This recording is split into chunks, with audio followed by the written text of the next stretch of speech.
Assalamualaikum warahmatullahi wabarakatuh. Perkenalkan, nama saya Fitri Wahyuningsi, NIM D1B11932 dari kelas A. Pada kesempatan kali ini saya akan membahas pertanyaan berikut. Yang pertama, apa itu lahan suboptimal? Yang kedua, uraikan tipologi lahan suboptimal. Yang ketiga, uraikanlah dua cekaman yang dapat dialami tanaman pada lahan suboptimal. Yang keempat, jelaskan manajemen cekaman lingkungan tanaman pada lahan suboptimal. Yang kelima, jelaskan pendekatan pengelolaan cekaman yang dapat mendera tanaman pada lahan suboptimal.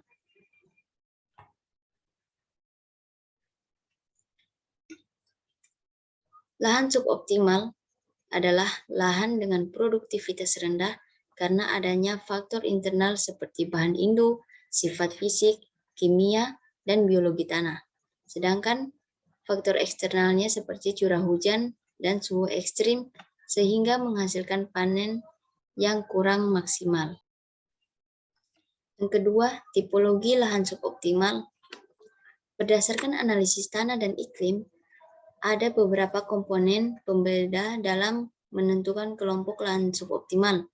Yang pertama, komponen tanah, yaitu nama jenis tanah dan pencirinya pada tingkat grid group, bahan induk, fisiografi, landform, rejim kelembapan. Sedangkan komponen iklim yaitu curah hujan. Sehingga lahan suboptimal dapat dibagi menjadi lahan kering dan lahan basah. Pada prinsipnya, jika tanah terlalu kering akan menghambat pertumbuhan, begitu pula pada kondisi tanah yang tergenang. Lahan kering sendiri dikelompokkan lebih lanjut menjadi lahan kering masam dan lahan kering beriklim kering. Sedangkan lahan basah dikelompokkan menjadi lahan rawa pasang surut dan lahan rawa lebak dan lahan gambut. Lahan kering. Yang pertama, lahan kering masam. Lahan ini memiliki karakteristik reaksi tanah masam dengan pH kurang dari 5. Kejenuhan aluminiumnya tinggi dan tingkat kualitas tanah dan produktivitas tanahnya rendah. Yang kedua, lahan kering iklim kering. Permasalahan utamanya adalah kelangkaan sumber daya air karena rendahnya curah hujan. Ciri-ciri lahan kering iklim kering yaitu curah hujannya di bawah 2000 mm per tahun dengan bulan kering selama 7 bulan dalam setahun. Pelapukan baru rendah sehingga berdampak pada lapisan tanah yang tipis dan bercampur dengan batu. pH tanahnya netral dan cenderung agak alkalis dan secara umum mempunyai tingkat kesuburan lebih baik dibanding lahan kering masam. Lahan basah. Yang pertama, lahan rawa pasang surut. Lahan ini ditemukan di sepanjang garis pantai dan sepanjang tahunnya digenangi air.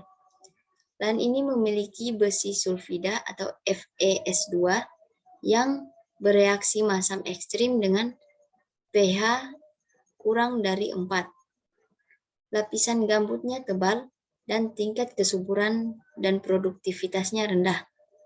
Yang kedua, lahan rawa lebak. Lahan ini terbentuk dari air hujan yang terperangkap di rongga-rongga daratan. Lahan ini ditemukan pada kiri kanan sungai dan berada lebih ke dalam dari dataran pantai ke arah hulu sungai. Berdasarkan tinggi genangan dan lama genangannya, lebak dikelompokkan menjadi 3, yaitu lebak dangkal dengan tinggi genangan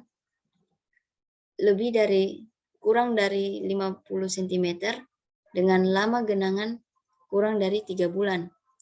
Lebak tengahan itu memiliki tinggi genangan sekitar 50-100 cm dengan lama genangan 3-6 bulan. Dan yang ketiga, lebak dalam. Lebak dalam ini memiliki tinggi genangan lebih dari 100 cm dengan lama genangan lebih dari 6 bulan. Yang ketiga, lahan gambut. Lahan gambut terbentuk dari bahan tanah organik dengan kandungan C organik lebih besar dari 12% berat jika kandungan liatnya 0% atau lebih besar dari 18% berat jika kandungan liatnya 60% atau lebih dengan kedalaman lebih dari 60 cm. Tanah gambut mempunyai kandungan C organik berkisar antara 18 sampai 60%. Berat isinya 0,03 sampai 0,3 gram cm. Sebaran karbonnya terdapat pada seluruh penampang sampai dasar tanah mineral. Bersifat mudah terbakar dan irreversibel atau tidak bisa balik apabila sudah didrainase. Semakin lama lapisan gambut, semakin tebal, maka tingkat bahan organik yang tidak terurai juga akan meningkat, sehingga menyebabkan lahan tersebut memiliki tingkat keasaman yang lebih tinggi. Yang ketiga, cekaman pada lahan suboptimal. Ada dua cekaman yang akan terjadi pada lahan suboptimal. Yang pertama, cekaman biotik dan cekaman abiotik. Cekaman biotik kondisi di mana tanaman mengalami stres akibat organisme hidup, seperti pada suatu lahan ada tumbuh gulma sehingga menyebabkan kompetisi dengan tanaman utama terhadap jatah makanannya. Selain itu juga ada bakteri, jamur patogen, dan nematoda khususnya yang parasitik. Untuk cekaman abiotik disebabkan oleh faktor lingkungan, faktor kimia, dan faktor fisik seperti kekeringan dan panas, genangan air, salinitas tanah tinggi, panas, dingin, cekaman oksidatif, dan keracunan logam berat secara langsung menghilangkan nutrisi inangnya sehingga menyebabkan berkurangnya kekuatan tanaman, bahkan dapat menyebabkan kematian tanaman inangnya.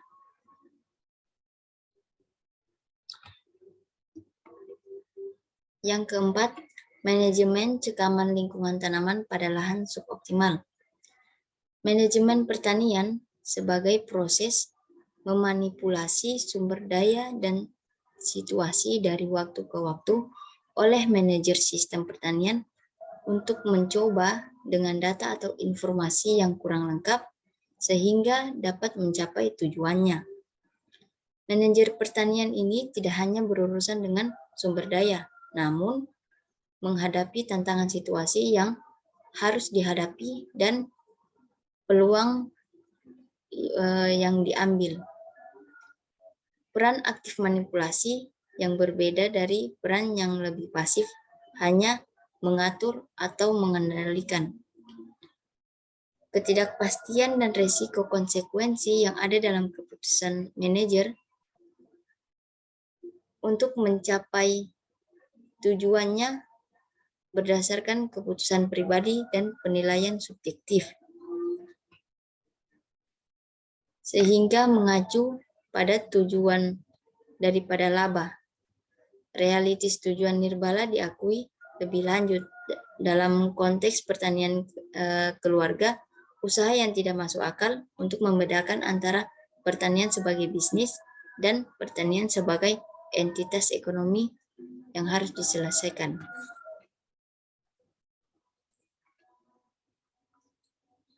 Yang terakhir, pendekatan pengelolaan cekaman yang dapat mendera tanaman pada lahan suboptimal.